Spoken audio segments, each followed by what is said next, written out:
అంటే ఎందుకంటే ఇప్పుడు ఇలా చేయడం వల్ల ఇవన్నీ చేసేది మనం తప్పన్నా ఒప్పన్నా కానీ బ్రాహ్మలే చేసేది అంతా. ఒకప్పుడు మనకు తెలుసు అందరికీ కూడా, మన ఆముక్తమాలేరు చదివితే వాటన్నిట్లలో కూడా బ్రాహ్మల్ని గౌరవించాలన్నారు. ఇటీవలే ఒక ముస్లిం ఆయన కూడా బ్రాహ్మలు ఎంత ఇంపార్టెంట్ అనే దాని మీద కూడా నా దగ్గర మాట్లాడారు.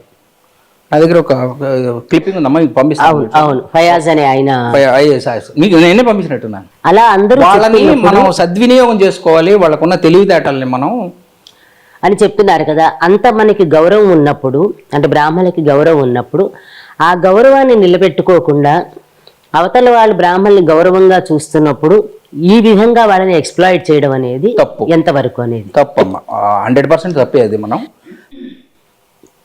నాకు తెలిసి నాకున్న జ్ఞానంలో అప్పుడున్న, ఇప్పుడు అందరిలోనూ ఉన్నారు అనుకుంటే, కానీ అప్పుడున్న దాన్ని ఇప్పటికి కూడా నా ఉద్దేశం ఉన్న వాటిల్లో కొంచెం జ్ఞానం కొంచెం తెలిసి, అంటే ఆ జీన్స్లోనే అలా ఉంటుందేమో, తొందరగా గ్రాస్ప్ చేసే ఇది ఉంటుంది అనమాట. ఆ జ్ఞానాన్ని దానివల్ల నలుగురికి ఉపయోగపడాలి, కానీ వాళ్ళని భయపెట్టి వాళ్ళని ఏదో డామినేట్ చేయాలని చెప్పి ఇప్పటికీ చాలామంది చాలా మర్యాదగా చూసేవాళ్ళు ఉన్నారు.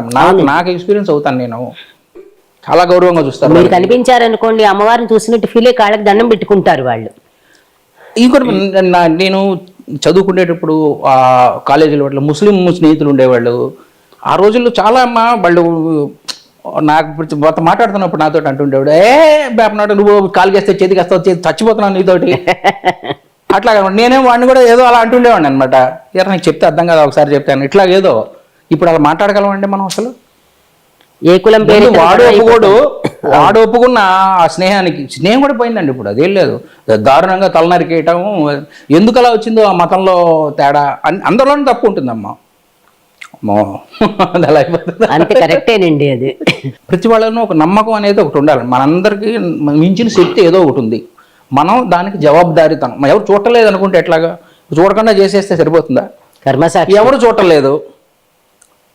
ఇప్పుడు అలా చేస్తే అంటే అది కూడా ఉండాలి. అది లేకపోతే ఈ పోలీస్ వ్యవస్థ ఎందుకు, ఇంతమంది ఎందుకు, ఎవరికి వాడు ఉంటాయి. బట్ అది ఉంటుంది, ఇది ఉంటుంది, అన్నీ ఉంటుంది, ఉండాల్సినవన్నీ ఉంటాయి. మనం కానీ మన ధర్మం ఎవరికి వాళ్ళు అనుకున్నారు అనుకోండి. మీరు చూడండి, దేవుడు ఉన్నాడు. ఇప్పుడు ప్రపంచంలో ఈ టెర్రరిస్టులు వాళ్ళు ఎలా తయారవుతున్నారండి? వాళ్ళకి తెలీదా? ఇవాళ ఏదో బాంబు పెట్టి ఎవరినో చంపారు, రేపు కాకపోతే ఎల్లుండి వాడు చచ్చిపోతాడని తెలుసు కదా. తెలుసు. ఇంకా చాలామంది లొంగిపోతున్నారు కూడా. నన్ను ఊరు తీసుకో, మొన్న అందులో చదువుతున్నాను అమ్మ, వాడు చంపేసి వెళ్ళి లొంగిపోయాడట. నన్ను ఊరు తీసుకు ఏదైనా చేస్తున్నాడు. దానికి కారణం ఏంటంటే వాళ్ళు